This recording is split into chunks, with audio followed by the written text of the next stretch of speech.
And what you always get after economic crisis is political upheaval. Always, always, always.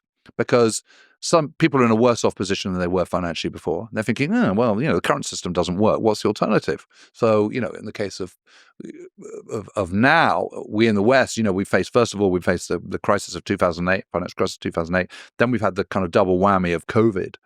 And that has been incredibly unsettling. And so we're now in a situation of political turmoil. And whether you're pro-Trump or anti-Trump, what he's offering is something completely different.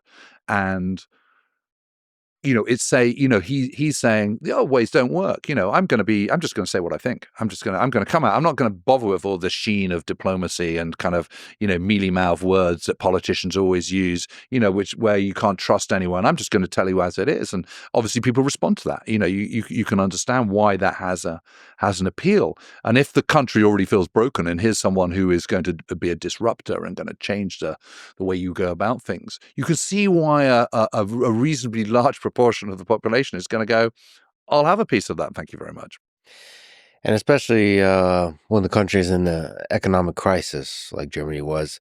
I think you've written that the Treaty of Versailles created Hitler, and the Wall Street crash and the Great Depression brought him to power. Yes. And of course, the propaganda machine that you describe is the thing that got everybody else in Germany on board. Yeah. It's amazing how because he comes in with 33% of the vote.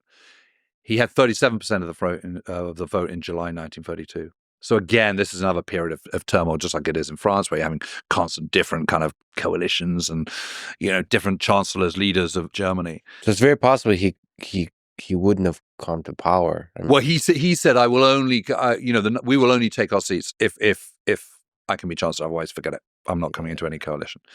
So then the government falls again in January 1933. They have the election.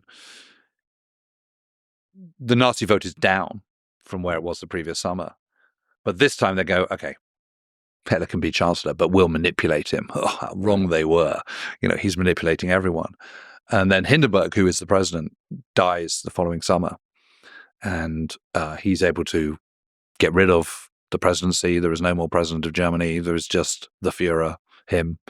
And he gets rid of, he has an enabling act, which is where all other political parties are disbanded, and suddenly you've got a totalitarian state, just like that. I think there's a lesson there. There's many lessons there, but one of them is don't let an extremist into government. Yes. And assume you can control them.